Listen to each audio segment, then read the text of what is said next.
Good morning. It's 11:31 approximately on Thursday, February the 17th. And this is the Public Safety Committee meeting that we're having here today. We have two members of our committee present today, Blair Hahn, Rusty Streetman. Our chairperson, Jan Anderson, could not join us today, so we do have a quorum. I would like to call the meeting to order and acknowledge that the press and the public have been duly notified of the meeting in accordance with the Freedom of Information Act. First order of business is the approval of the previous meeting's minutes from January the 13th of this year. Do I hear a motion? So moved. Second, all in favor, say aye. Aye.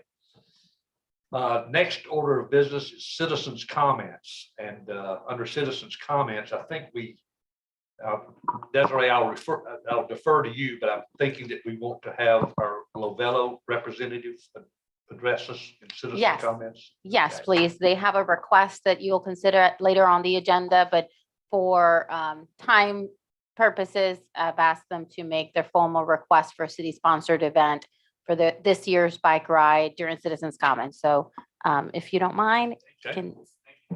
If you would, just identify yourself. Absolutely. My name is Chris Aaronholt with Medalist Sports. We're the company that organizes Lovello.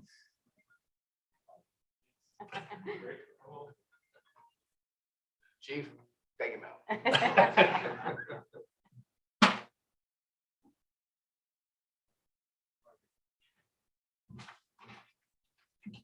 out. We Medalist Sports, so we are hired by the Hollings Cancer Center to operate the Lovello cycling event. In Lovello, we had a pretty wet year last year. It's a fundraising bike ride, raising money for the Hollings Cancer Center here in town. And our company, Medalist, we do event logistics, not only here in Charleston and South Carolina, but a few other places around the country. We specifically are requesting the city to consider once again a city-sponsored event.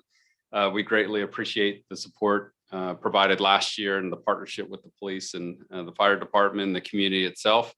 We're fairly optimistic and excited by what we accomplished last year in the driving rain. That was some sunshine and even more planning and community engagement and partnership that we will have a even more spectacular event. It is planned. I have materials here for consideration. It is Saturday, November 5th.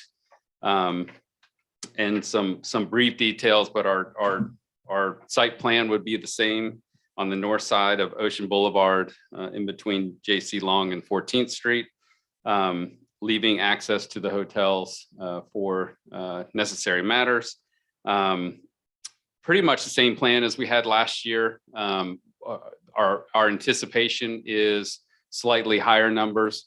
Not too much higher than what we had last year, but what we had anticipated, because I know it all comes down to parking, but use of the city lot, which we had available to us, as well as we reserved the majority of the county lot from Parks and Recreation. It's important to know half of the event actually starts in Charleston. So that means their cars are in Charleston. They just ride their bikes over the Ravenel, and then they eventually will finish here at IOP. But half of the event does begin here. We had a very fantastic, what we called island ride, which was 10 miles down to Sullivan and back. One clarification for this year, we're only doing it once. Last year, we were fortunate to ride their bikes for many hours in the rain. This year, it is the 10-mile ride. They finish food and beverage. And if you look at the blend of timing, probably that 11-ish to about 1 o'clock to 2 o'clock would be our peak head count, because we'll have people who will finish the ride early, go home, while folks who will finish the ride obviously later that are doing the 50 and the 100-mile. But we really do. One of our goals this year is to further engage with the community and the businesses to create a Lovello festival, really drawing people to the event site to obviously engage with you all here in the city. And hopefully have a great day in the name of Hollings Cancer Center. So I have detailed specifics in terms of our operations plan. And we've had a few calls. Thank you, Desiree. And our operations plan remains the same in terms of city services and the need for that from a from a safety standpoint, and here to answer questions and obviously submit our request. Any questions for you, Blair?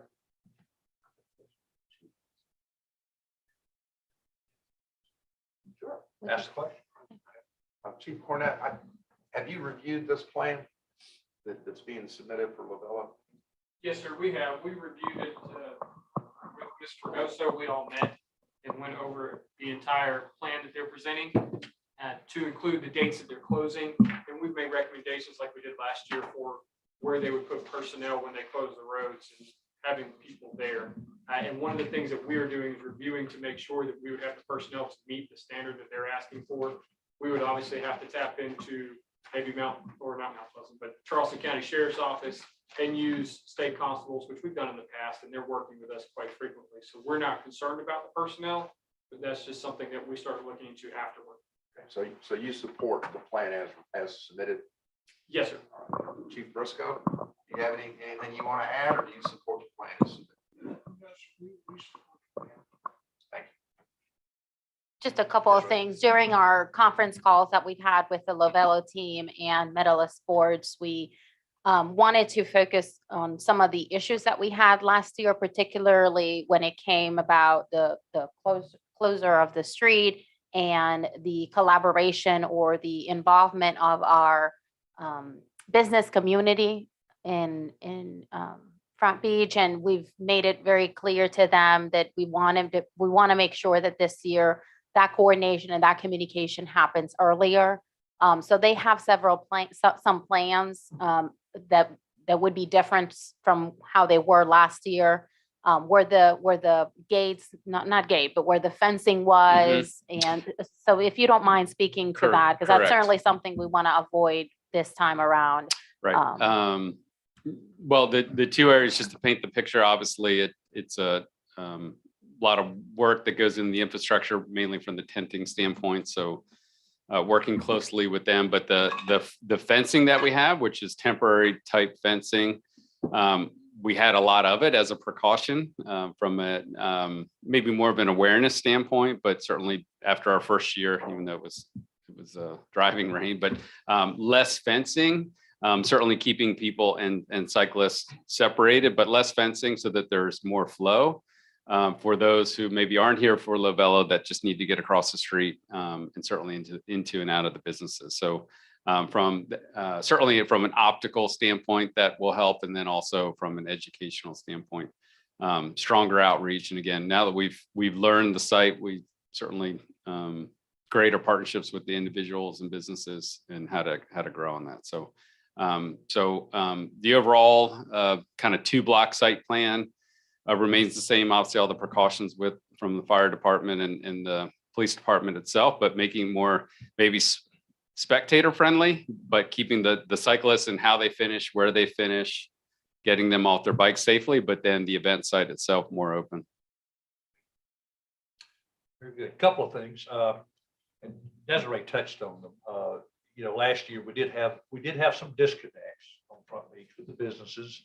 We need to do a better job of that. I know that we had at least a few of the businesses there that maybe the employees that got notified were not the actual managers or the owners of the business. So it didn't trickle up, in some cases. And so there were some disconnects that way. And we certainly would like to see more involvement from our Front Beach businesses if they wish to be involved. I know the dinghy last year got involved. The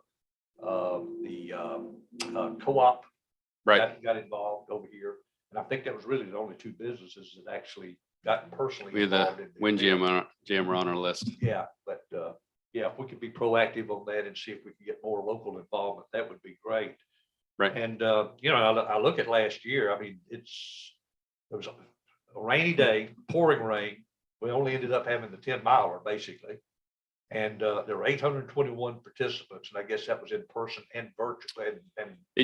We started out on paper. I believe we had about 250 actual showed up, which is pretty solid, and obviously plus volunteers. So we do anticipate roughly about 300 to 350 here at IAP. That would include, we had a pretty active spin class, which is every 45 minutes. So that's again a little bit of separate activity, but keep in mind, those people definitely kind of come and go. So when we talk about the 350, I'd say it's going to be about 250 to 300. That island ride was really popular. So that's where I'd see the growth. I did that myself on one of the borrowed bikes from Wild Dunes. Oh, there you go. I didn't look great out there. And but I ways did. and meetings, and I know this year again we learned, but if it's the door-to-door method that helps make a difference, that's certainly what we're Right. prepared, and Yeah. did some of that today already. Another takeaway too is it did raise $1.3 million Correct, for the Yeah. Hollings Cancer Center. for Research. MUSC, Holland's Cancer, et cetera. So I mean, what a great cause. That's all I Right, yeah, can say. had participants from really around the country and some great partnerships, not only here in the city, but also in Charleston. Right, okay. And I like your ideas too, and looking at the fencing and some of the logistics and, Mhm. just making sure that we get in front of it and get everybody on the same page. I would feel good about Yeah, that. and safety is certainly our paramount priority, but we also want to make sure it's business friendly, so. Any other questions? Okay. Desiree, anything else? No, sir. All right. Thank you. Okay, thank you very much, Chris. Appreciate it. Is there any action we need to take at all on this? You do, but when we get to that section of the agenda, you Okay. can make a recommendation to city council to approve. Okay, If very you good. so choose. All right, so no more citizens' comments, I'm assuming. Okay. All right, so next on the agenda is the highlights of our departmental reports, but I do want to reorder the agenda because we do have some guests here today from our Front Beach businesses. And what I'd like to do is move on new business, item C, which is discussion of noise ordinance and outdoor concerts in the commercial district, which ties into our strategic plan priority 4, goal number A. I would like to move that up in the agenda and do that first so that these busy gentlemen that are here can go back and do their work if they like, or they can stay for that matter too. So why don't we reorder that? I need to do a motion on that. Yes. All right, so I'll make a motion that we move item 6C up in the agenda at this point. Second. All in favor? Aye. Aye. All right. So here we All go. right, all right. Thank you, and I'm sure that the folks here will appreciate it as well. So this topic was briefly discussed last year with the former Public Safety Committee, and it came about as an effort for us to be proactive in addressing the current noise ordinance, particularly the restrictions that exist in the code today on daytime hours and daytime noise. We've included that section of the ordinance in your packet so that you can review it. When you look at the current restrictions during daytime hours, it generally restricts any type of amplified noise that is defined, if you will, as unreasonably loud. You may recall when we started talking about the dog ordinance, just to kind of bring it back, and something that we're trying to do is try to eliminate any gray area or enforcement concepts that are technically very difficult or nearly impossible to enforce and would not hold in a court of law. We have seen an increase in the frequency of outdoor events at Front Beach. I think the city certainly supports that. I know the community and the residents enjoy it, as well as our partners from Front Beach. And we wanted to bring this forward so that some amendments or adjustments to the ordinance could be considered that would allow these businesses to continue with this activity. We've always had outdoor activity on Front Beach. I think, again, people enjoy it. But after COVID, I think we've seen an increase. People just enjoy being outdoors more. We have partnered with our businesses, particularly the Windjammer and their outdoor concert series. As you know, our police department and fire department responds and supports those events. But they in the past have generated some complaints from neighbors from nearby streets. And when you look at the way that the ordinance is drafted today, it leaves it to the discretion of the officer to determine whether something is unreasonably loud or not. This is an issue that's being discussed in Somerville, Mount Pleasant, or Charleston. Everybody's sort of grappling with this issue currently, and a lot of these communities are moving to a decibel level that's agreed upon by the community, by council, the police, and certainly our business stakeholders. I contacted some of our partners from Front Beach earlier and asked them to come, because I think it's a great opportunity for us to work with them. As much as we want to facilitate it for our officers, we also want to make it clear and simple for them so that they can plan their operations accordingly. So I think this is meant to be a conversation. We have, as you all know, started our quarterly business meeting with our business stakeholders and business partners on the island, and we've talked about this briefly and trying to find a way that we can, again, bring some clarity to the ordinance so that we don't find ourselves in a very gray area, unenforceable area. And I think, again, it's an opportunity to support our local community, local business community, while maintaining and protecting the quality of life of neighboring residents. So that's why it's on the agenda. We may, we may want to hear directly from our partners from Front Beach on this, also certainly from our police department. But as you all know, every time we can bring clarity and avoid our officers being in a position to have to, use discretion, we like the black and white when it comes to enforcement. And we may want to look at some alternatives with alternatives that are available that other folks have tried and have been successful at to bring some clarity on this issue. Okay, do we have anyone prepared to speak today, or are we just having this conversation among us? We do have some business partners here. If anyone would like to speak, you're more than welcome to. Just identify yourself and who you're with, Bobby.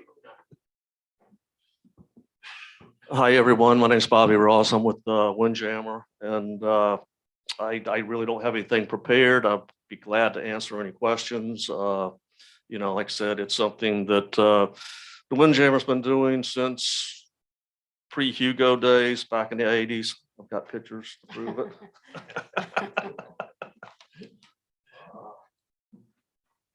I believe you. I was here. Look, yeah, looks familiar.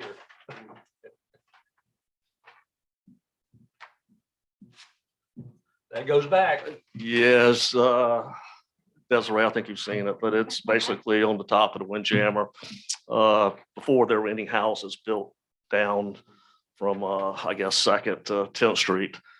But anyway, it's, in the past, the ordinance was always 11 o'clock daytime and on Friday and Saturday night, and 10 o'clock on weekdays. And, one thing we've learned over the years is if you don't police yourself, somebody's going to police it for you. And so, we've always just tried to comply with the city. We've always tried to comply with noise ordinance. We've always, we've always tried to do everything right with the city. And, we want to continue that. And it's like Desiree said, it's since we were not doing that many shows out back and that many concerts out back, but everything did drive us out back.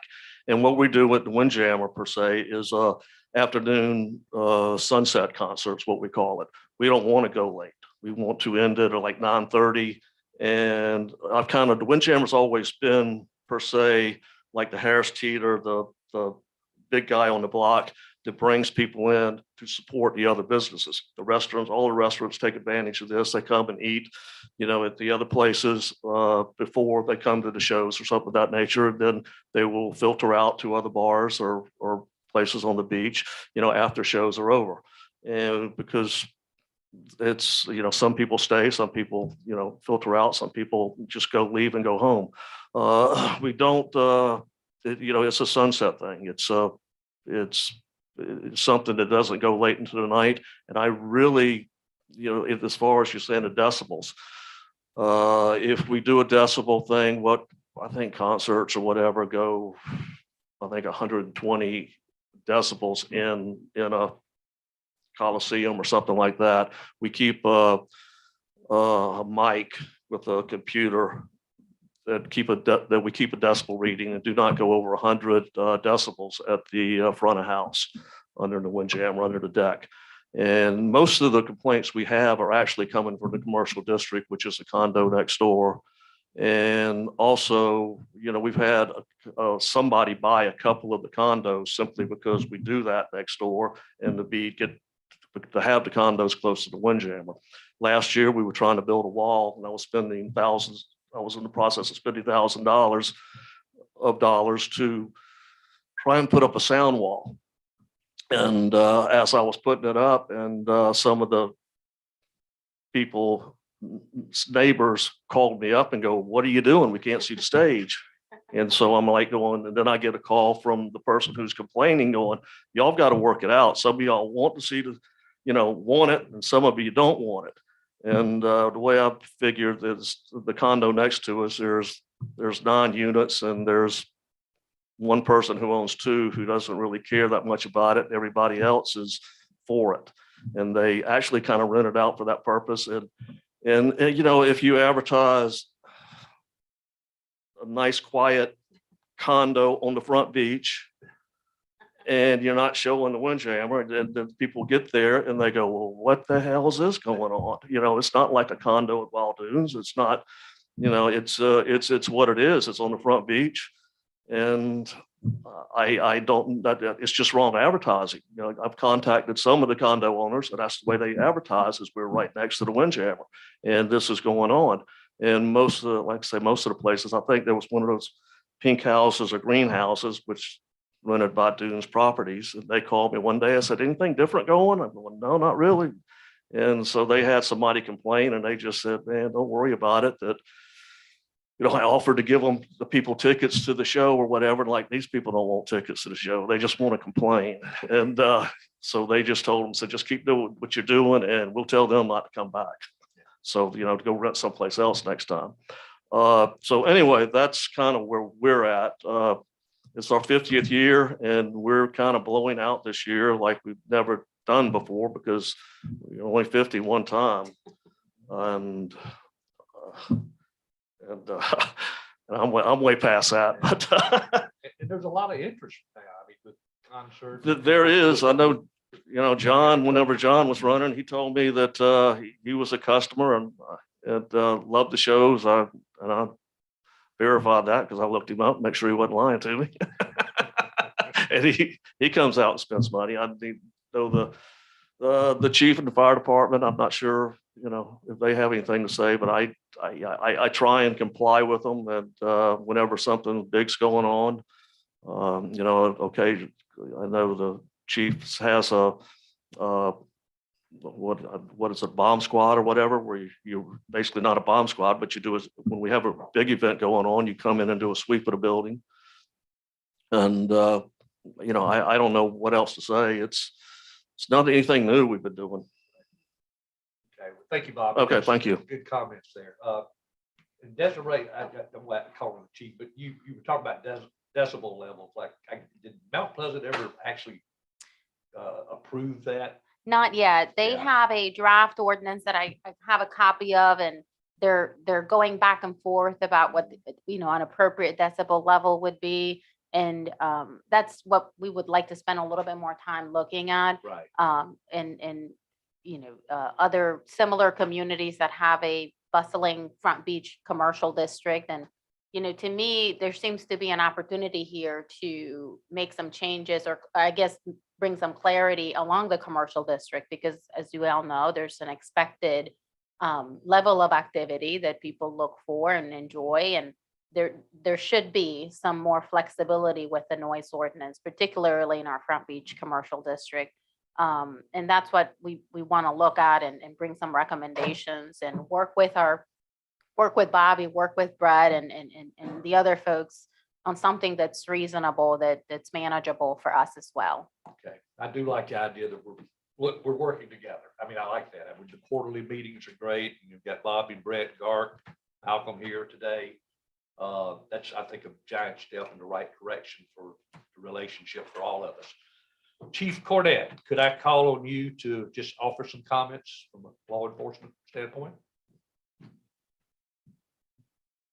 You can always call on me, sir. I'll tell you something. As Ms. Fregoso was stating earlier, law enforcement, we love having discretion. That discretion is important for us to know whether we're going to write tickets or warnings or things like that. But where we don't operate really well is when there's a gray area, where it's not, is it a violation? Is it not a violation? That's very difficult for law enforcement. We really like where it's cut and dry. It's either a violation or not. And then our discretion comes in whether we're going to write tickets or warnings from there. But so I like the idea of a decibel. But I do think as we look at that, we'll have to look at decibel levels for businesses versus decibel levels for rental homes and those different things. But when you look at the noise ordinance now, a lot of our complaints come from, some people think it's too noisy, and then the officer shows up and to them it's not, and that's something that is, it's really according to however that person feels. And so a decibel level really takes away my personal thought on things and puts it either is or it is not. And I love the idea that we'll work with our businesses. One of the things I love about our community is I feel like we have a fairly good relationship with our businesses island-wide, but especially on the Front Beach. And we rely on them, and I think they rely on us, and we all have to be hand in hand. And we want to be able to make sure that they're able to do what they're doing, and that we're able to make sure that we are enforcing ordinances that we can enforce in a fair manner. If that makes sense. So we would be in full favor of looking at a decibel level and of course getting their partnerships. And I'll tell you, Bobby Ross was right on when he said it was about 120. My research shows anywhere from 120 to 130 for a rock concert. And the fact that they keep it lower than that is pretty good. Okay, thank you, Chief. Any questions, Blair? I've got some comments, not to you, Chief, but to Desiree. Two things that kind of stick out to me. One of them is we need to make sure that legal goes through this and that we don't have anything that's hypocritical, for lack of a better word, so that the city has special privileges. I think what's good for the goose is good for the gander. So if we're asking Bobby Ross to comply, then the city ought to comply as well. The second thing is the issue that Mr. Ross has made a very good point of pre-existing situations. And I believe that there is some legal precedent, if we get our city attorney to look at it, that someone cannot come into an existing situation that's lawful and then try to force something else. That Mr. Ross has rights as well. It's been there for 50 years, 49 plus, I guess.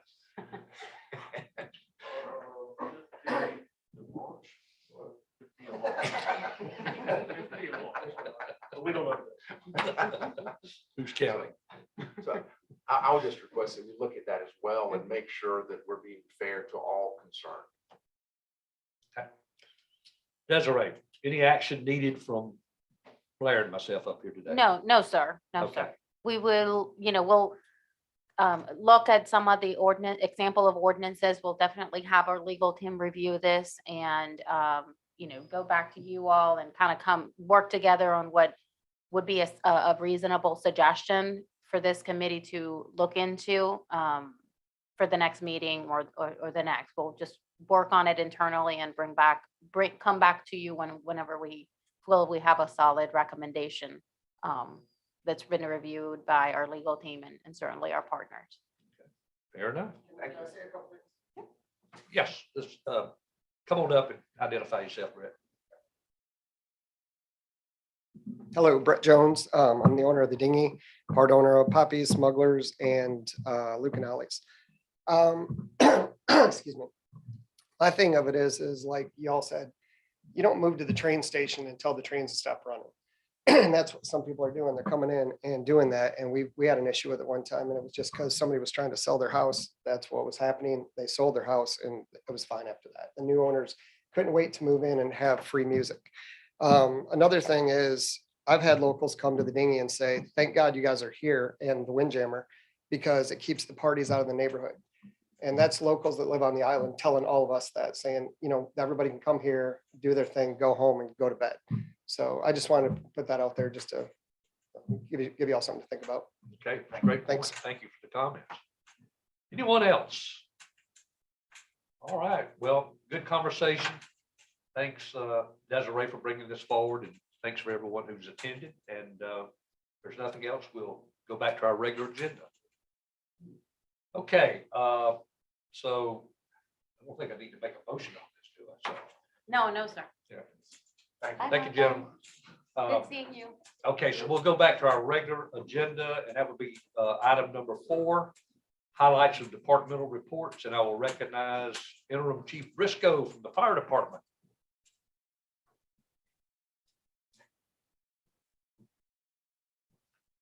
How are y'all today? Great, Chief. Morning. Good, good. Just a point of personal privilege, being able to stand up here. The Lavello, I think, coming in, understood because the bar has been set so high for this community, this city, about making sure that we are safe and that we protect our citizens. I hate they left, but we've never had an issue since I've been here since September the 23rd. On all the concerts, it's been at Windjammer or Dinghy or wherever, they've always allowed Travis Stafford, our fire marshal, in, through, around, to make sure that the numbers are correct, that everything is, the means of egress is taken care of. Everything is good. I think you guys are very fortunate to have that relationship with not only Front Beach, but all the community businesses in the area. Not every city has that. So you worked very hard, Ms. Fregoso, to accomplish that. And that says a lot for you guys. Again, I'm just a visitor, but from the outside looking in, so it looks pretty good. All right, just wanted to say that. Let's look at our report just a second. If you can look at the January calls from 2020, 2021, and 2022, you will see that we've got an increase. I regret to inform you, you're probably going to have an increase all year long. It's probably going to be pretty busy this year. We've already determined that with COVID, with the people coming out, there's going to be more people. With more people, there's going to be more calls. There's going to be more issues to deal with. So we're going to have that. So just be prepared for that.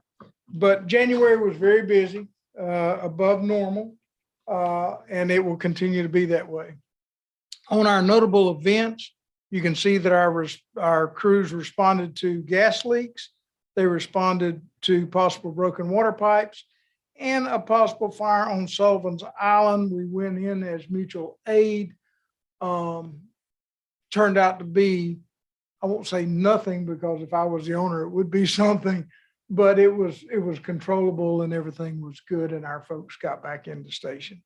But the two most notable things on there, I think I'd like for you to look at, is the hiring of 2 firefighters in January.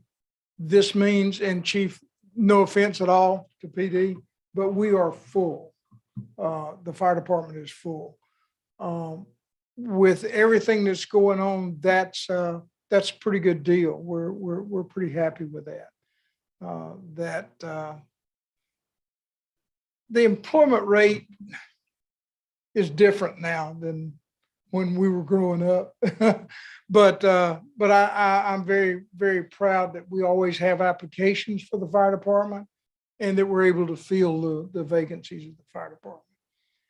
Everything else is just for you to look at. So if you've got any questions, comments, ugly remarks. Chief Briscoe, I would like to ask a question here. You may Yes, sir. not know the answer, and Okay. and you don't need to call. I always got others. Chief Hathaway with me. He's Yeah, right right. there. But Yeah. I mean, we're fully staffed in the fire department, which is Correct. great. Yes, sir. Are other municipalities seeing the same sort of situation where they're fully staffed? No, or- sir. So it's, Yeah. we're doing better than most. then. This is, Or better than some. regardless of me, what you may, and again, this is personal privilege, what you may see on social media or whatever, I don't do that. This is a pretty good place to work and live. This Isle of Palms is pretty neat. Right. Well, I've done both for a lot of years. It's pretty neat. Also. Yeah, I mean, Yeah. you know, we always want more money. We always want better this and better that. But if you look at what we've got, we got it made. It's a pretty good deal. It's a pretty good deal. And I would like to remind the public who may be watching or listening that if you just go to isleofpalms.net and you pull up the Public Safety Committee agenda, I mean, for the fire department and the police department, there is a lot of data there. Yes, that you can- that's correct. That you can find out what's going on this island in terms of the number of calls, the type of calls, type of incidents. You name it, we have it here. So I mean, this is really well done, this monthly report that both you and Chief Cornett- Hathaway gets all the credit for that, sir. Chief Hathaway, thank you very much. So, Blair, do you have any questions? No, sir. I don't either. All right, good deal. One last thing, your staff, I've been to a lot of different communities, but we're really particular about our ladder trucks getting around during events, and we have to have 14 feet. Your staff allowed that ahead of time. She knew before I ever came in there, she knew how much they were gonna have to have. And that's pretty impressive. Plus the tents needed to be inspected, and they allowed Travis at any time to walk in and out and do any inspection. So just want to say thanks. And to the public, that's a reference to Lovello and their Yes, staff. and that's the correct. Cooperation between Isle of Palms Fire Department and Lovello team. Yes. Thank you very much. Thank Chief. you. Chief Cornett.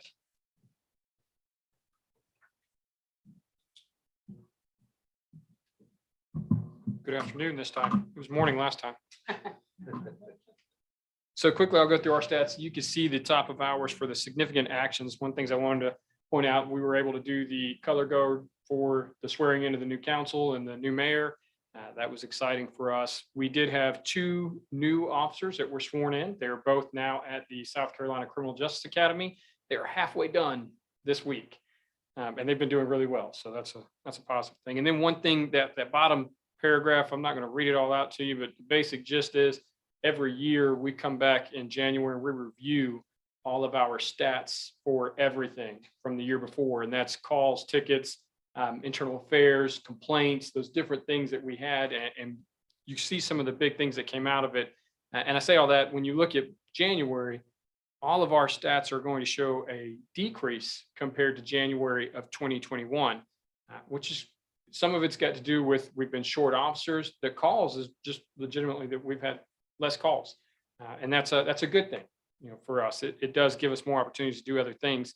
Now, when I look at some of the only main one I want to point out on the front page, other than the fact that everything's lower, is the driving under the influence. We did have 4 in January this year compared to 3 last year. In 2021, we made over 100 DUI charges, which was the highest we've made since I've been here.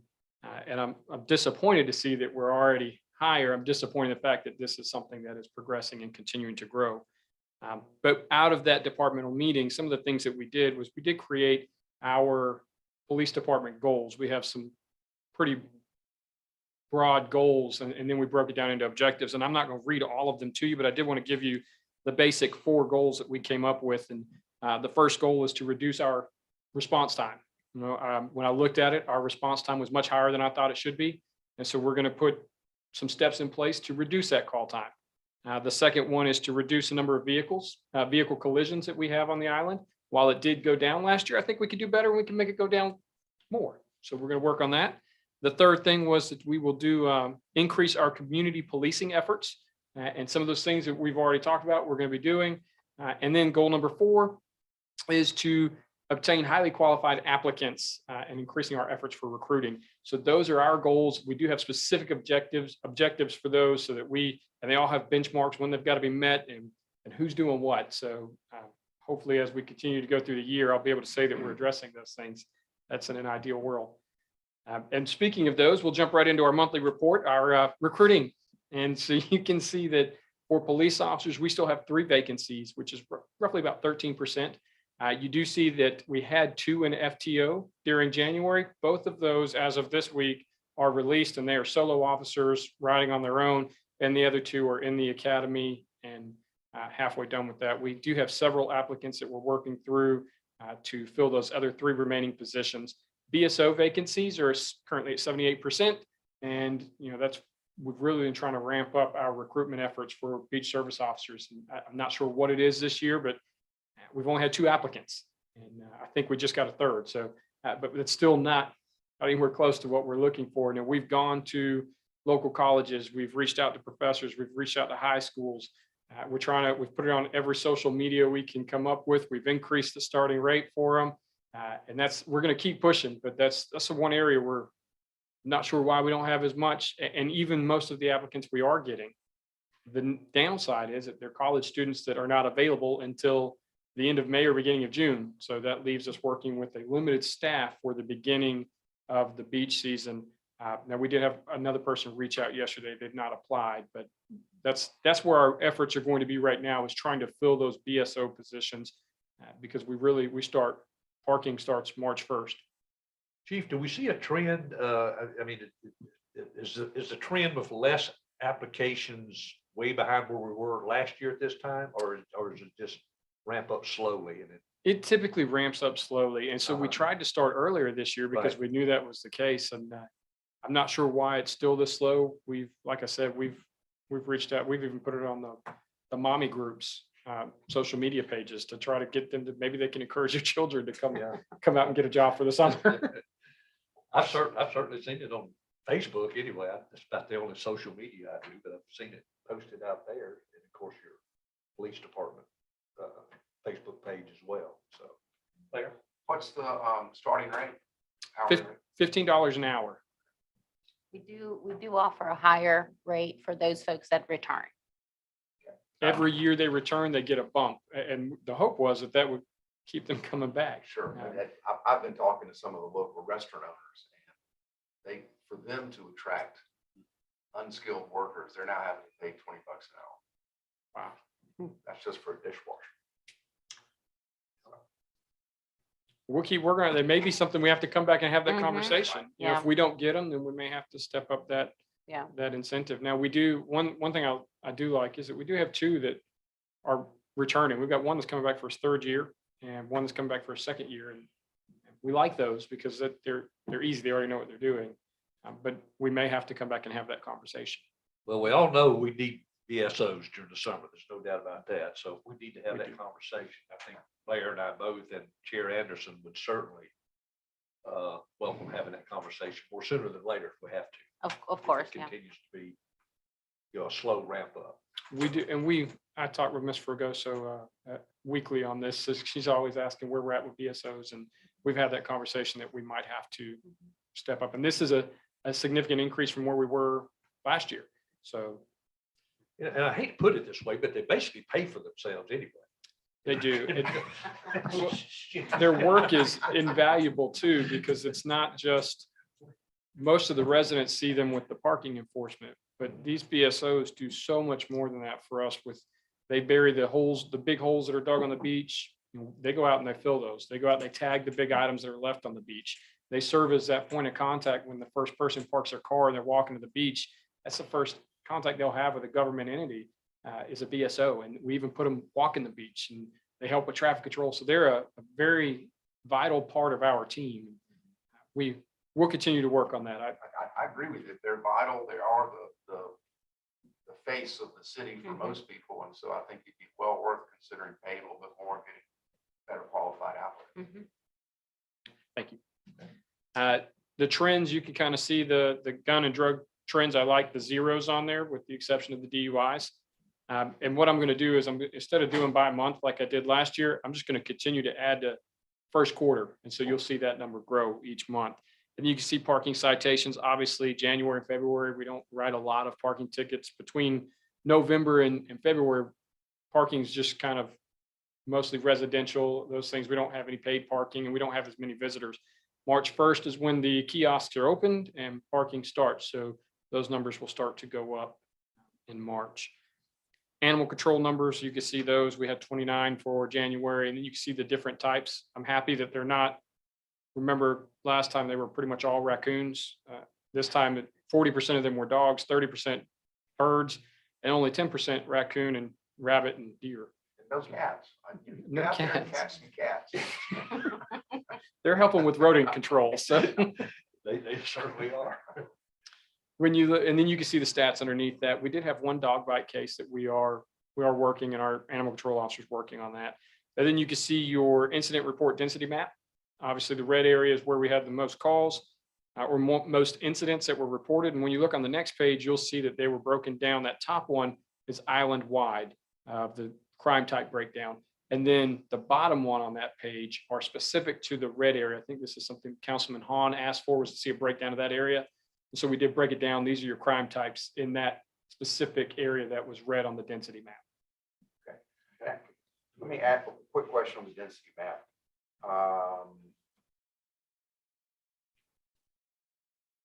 The two northernmost balls, I guess, blue balls that you're showing us, how many incidents does that represent, each one of those? I'm not sure. It doesn't really break them down by the number. It's just looks at the volume that were there. And you're looking at an area where we have a lot of traffic, and we've kind of put more efforts into traffic enforcement in that area in January. So that could have something to do with that as well. So if it's just one incident, you're still going to get the same size blue ball. Correct. So the bigger the ball means that the area had, it's the bigger area cluster as opposed to just one incident. Going back, I did want to point out under significant actions, one thing that's not on here is Officer Ambus in January. He is actually at the Mount Pleasant Chamber of Commerce right now receiving Officer of the Month award over there. Lieutenant Forsyth and Captain Swain are over there, but he was patrolling in January and came across a grass fire that was kind of moving towards a residential structure and some vehicles. So he got out, woke the homeowner up, and they worked together and put the fire out there, that's great work for a police officer who normally looks at fire and says, the handcuffs don't fit. So great for him. And I do have one more plug I've got to put in here. This weekend on Saturday is the Polar Plunge. I know Councilman Streetman has donated to this. This is something that has been hosted on Isle of Palms for years. The Windjammer plays a critical role in it, but it's a lot of people, a lot of law enforcement agencies in the area that raise money for Special Olympics. And, this is the first year that Isle of Palms Police Department has actually been a contender in raising money and in our number of members. So we're still asking, Mount Pleasant has a lead right now. So any resident wants to come in and help Isle of Palms be the lead, we'd love that. How much of a lead does Mount Pleasant have? They've got about a $1,500, $2,000 lead over us right now. But this is the highest amount that we've raised in total collectively in the area. When I looked yesterday, I think we were around $25,000 that we've raised for Special Olympics, just so we could go jump in the cold water on Saturday. So our amount's going up. But we're still behind Mount Pleasant, obviously. We're in third still place right raising. now. Yeah. It's Mount Pleasant is leading with the most money raised. Goose Creek is second, and then Isle of Palms. But Isle of Palms has not been a contender in the past. So we're glad we're in the top three. We'd love to be number one. But we're really happy for the support that we've had from our community. It's already poured into this. We've had community members joining our team. When I checked yesterday, we had the largest team in the area. So keep coming, keep joining us. And if nothing else, come out and watch us on Saturday morning. We will go jump in the water. You're going to take the plunge again, right? I love it. This will be my third year in a row. I like to just walk in, fall enough and fall down and then get out. But thank you for that. Thank you. Are there any questions on my reports? I don't have any either, Chief. Thank you so much. Appreciate everything you and Chief Briscoe and Chief Hathaway are all doing public safety. So thank you very much. All right, let's move on to old business, item number 5, and that's an update on the study of the modification to the Isle of Palms connector to include assessment of alternative configurations to improve traffic flow, pedestrian and emergency access, and expanded scope for corridor study. And this ties into our strategic plan priority number 1, goal B. So Desiree, do you want to discuss this at this point? I know we've had some discussion. Yeah, the committee had a special meeting last Thursday where the 2 scopes were very thoroughly discussed, and there were some agreements about the direction that we want to go. Our engineer is sending me today, the traffic engineer, Jennifer Bill, who was at that meeting, is sending me the suggestions that she had made to the committee. And we will be submitting that to Secretary Hall for an expansion of the scope that's currently in place. The secretary just is willing and able to execute a change order to the existing contract to expand the corridor study, as we have discussed. We have a kickoff meeting scheduled for March 4th. We are all confirmed. It's going to be here at City Hall. And we'll have representatives from the consulting firm that's been hired, our traffic engineering and SDOT as well. So we'll be reporting to you all after that meeting how those discussions are going on. And our goal would be to have SDOT execute that change order for the expanded scope before that meeting. So they'll be using the feedback we provide on that. We included in the packet the documents that were discussed last week. There's no action to be taken other than just that update of where we are at this point. Okay. Blair, anything? Okay. Yeah, the only point I would make is that we did have a lot of discussion last week, and this, the connector study scopes are, both 1 and 2 are in the packet here that we have for the public safety meeting today. And then if anyone cares to, they could also go back to our special public safety meeting we had last week, where we had probably more in-depth discussion about both of these phases here. So, and I'll just make note of that. So we'll move on.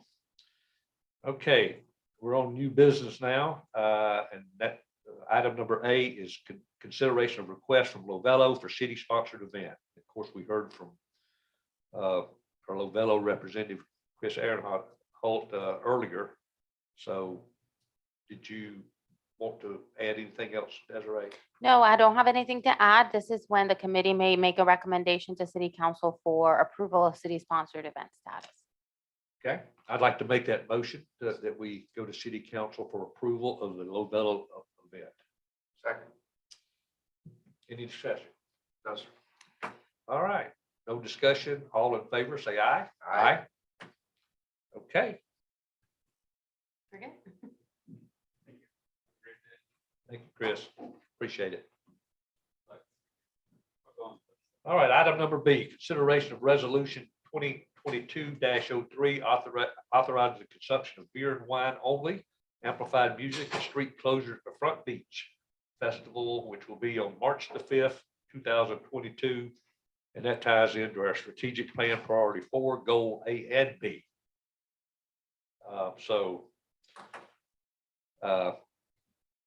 I make a motion that we take this to council also for authorization and for the request here. Second. Any other discussion between the two of us?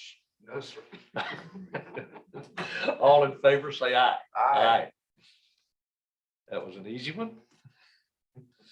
Item number C, discussion of noise ordinance and outdoor concerts, commercial district. We've already done that, so that's been taken care of. Item number D, discussion and consideration of the full year 23 operational budget for police and fire. And that ties into our strategic plan priority 3, goal B. So Desiree, if you want to lead us through that, fine. Absolutely. Let me pull it up real quick.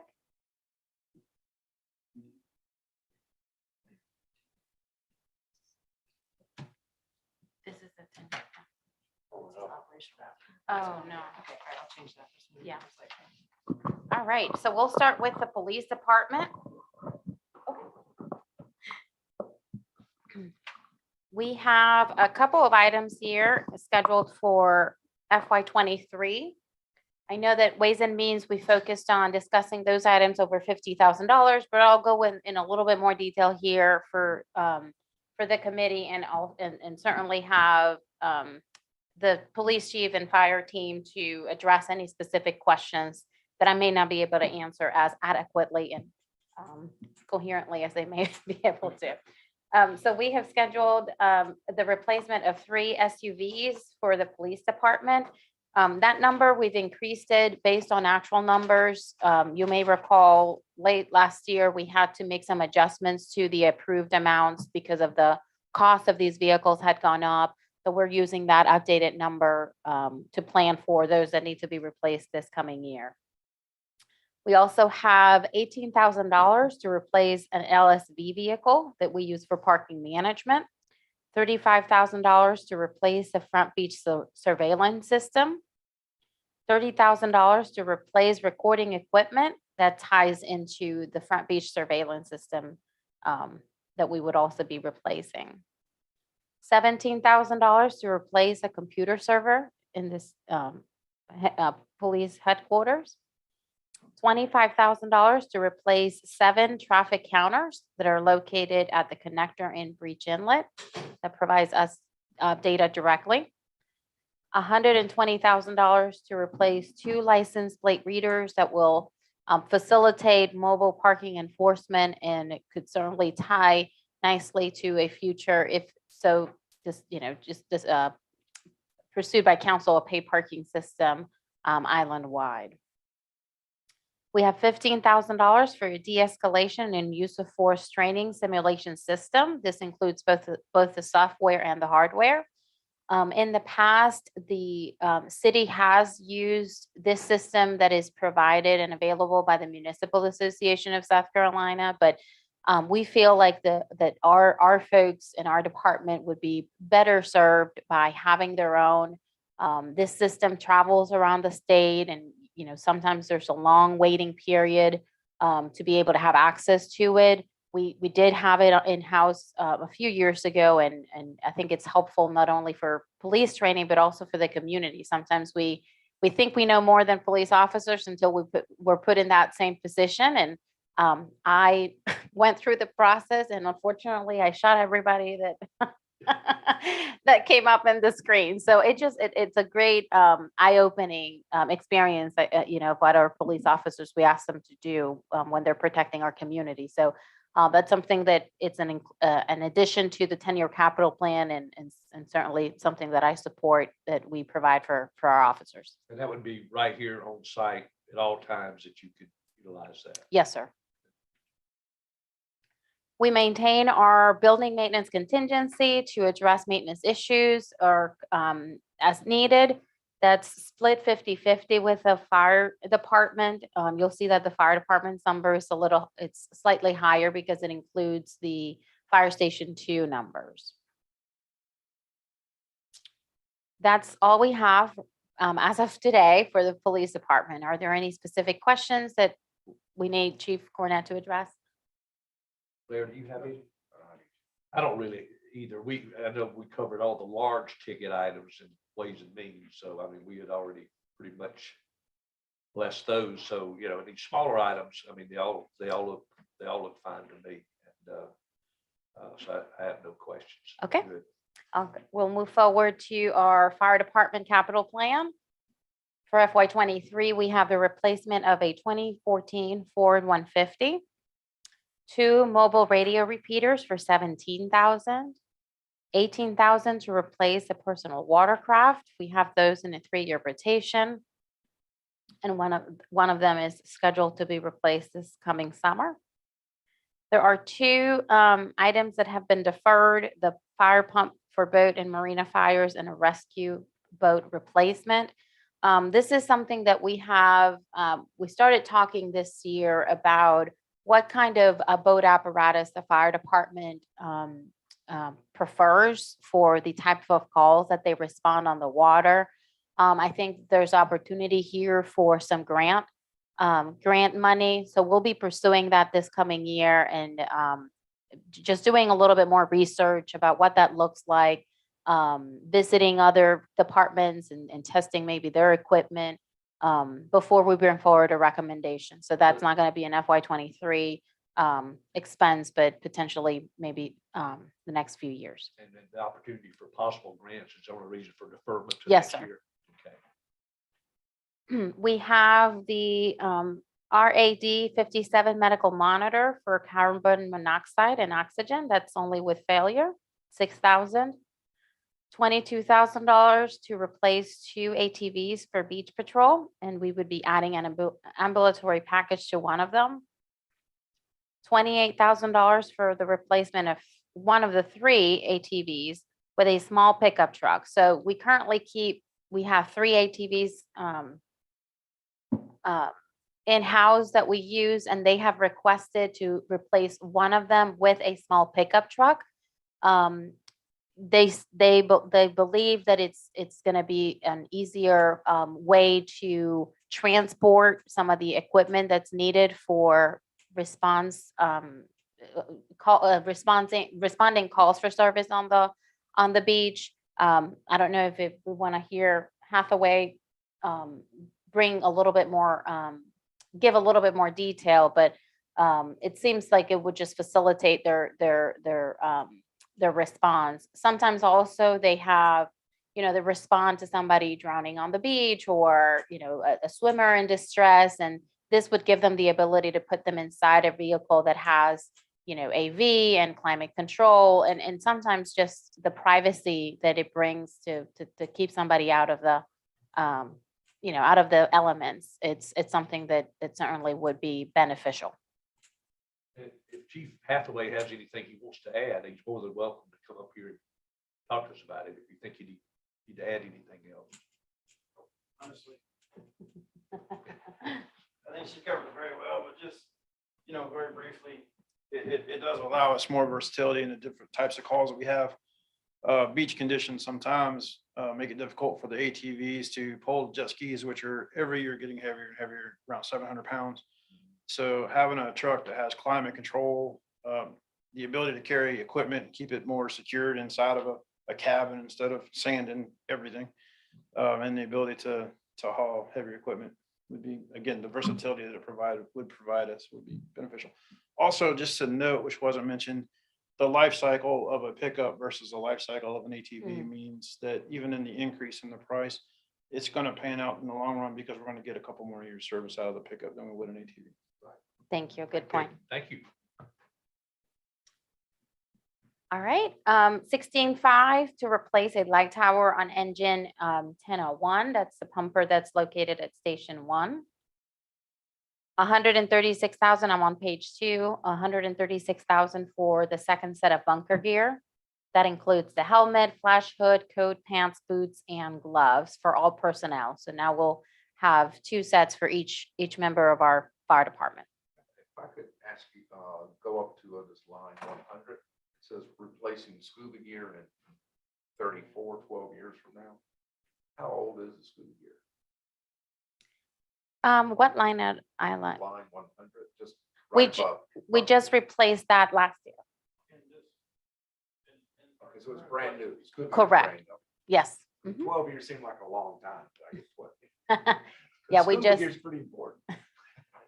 well, this is this, self-contained breathing apparatus. Yes. There you go. And on the second set of the bunker gear that we're going to provide too, that's approximately a 10-year life. That's correct. Also. And that's regardless whether it's used or not. I mean, it just has to Right. be replaced. That's part of the standard. So hopefully, really, we hope that they never use it, but if they need to, they'll Right. have to. Well, I think us being prepared and us, approving it as we did on council recently, and I know we've got other approvals to go for going forward. This is the right thing to do to protect our public safety, fire department. We have line item 102, $20,000 for the purchase of 2 bunker gear dryers, one for each station. This will help them, the bunker gear that's used after it's cleaned. This helps them be dry quicker and faster. In the summer, sometimes they respond to multiple calls during the day, and even having 2 sets, we want to make sure that those that after they've been properly cleaned, that they can have access to those quicker. 7,500 for digital dashboards. This is an effort that we have been working on to improve communication between shifts and stations. Currently, the department, the staff prepares a daily bulletin with pertinent information about tides, the weather, the status of the equipment that's working, and that's distributed to every member of the department and displayed well, I mean, it's not, right now it's not displayed. But this dashboard will allow us to reduce some of the time that currently takes for the preparation of that report. A lot of it is more automated. And we'll be able to display it in the bay and along each station for folks when they're responding to calls. This system would also have the capability of showing information about the calls that they're responding before they leave, when they're preparing to leave. So this is, again, something that what we're trying to do to address the concerns and issues raised by the personnel about communication between shifts. And we want to address that, and this is an effort to do so, while also facilitating and creating efficiencies for how communication is done and could be done. It's 7,500 for the first year. There's an ongoing maintenance and sort of a subscription type of expense of about $4,000 after year one. So that would be something that we would include in the operational budget after year one, if approved by council.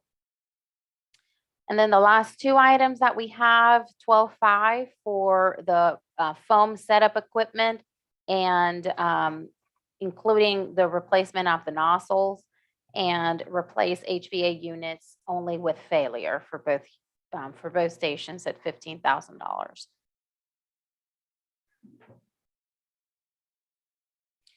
And then you'll see 117,000 for the facilities maintenance contingency. Very good. Any questions, Blair? Comments? None for me either. So we're good. Thank you, Desiree. You're welcome. All right. Miscellaneous business. We have our next meeting date at 10 a.m. Thursday, March the 3rd, 2022. You okay with that, Blair? I'm checking, but I believe Okay. I know I'm good with it, so we'll Chair, third at 10 a.m. Yes, sir. right, and that will defer to Chair Anderson if there's any problem, we can do something about that. So that we have this date set up at this point, so we'll go with that. And we have no need for executive session. So with that, I'll entertain a motion to adjourn. So moved. Second. All in favor, say aye. Aye. I'll 12:39.